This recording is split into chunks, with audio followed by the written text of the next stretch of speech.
Massage में आसते आउ मसाज आ कपिंग भी नेले तो आपन को आगरु आ एबे मसाज पर आपन कोन फील होची फील माने गोटे अलग प्रकार फील होची भाई माने मो मसल तो मु देखुची एबे जो टाइप रो पंप होची ना आज्ञा लागला जे सांगे वर्कआउट करके उठिली माने जिम रे मोर एते पंप होनी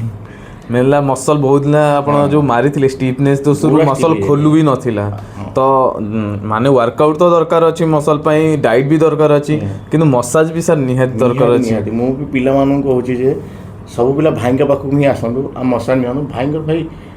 एक्सपर्ट पूरा बहुत बढ़िया दो 100% एक्सपर्ट दो सुंदी आ मसाज पूरा क्वालिटी पूरा एक नंबर तो आपण माने भी विजिट करंतु हैंड्सन हीलिंग आउ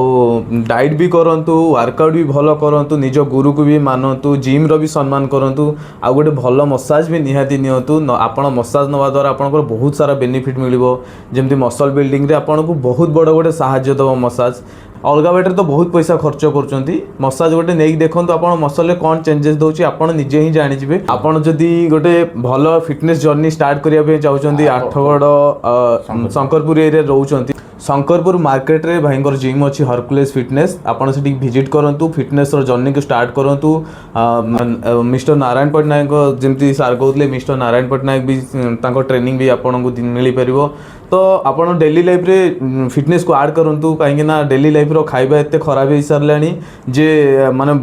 जीवन रे जिम रो निहाती आवश्यकता अछि आपण मेडिकल को भी जांतु मेडिकल ले कहउचंती जिम जांतु आजकल तो बहुत सारा रोग भी बाहरची तो आपण फिटनेस जर्नी रे जदी जाउचंती आपण को देह भी बहुत भल रहबो आपण भी बहुत सुस्थ रहबे तो सुस्थ रहबा पई का निहाती जिम जांतु जदी शंकरपुर एरिया रे रहउचंती भाई को जिम को आसंतु हरकुलेस फिटनेस को रहउचु जय जगन्नाथ।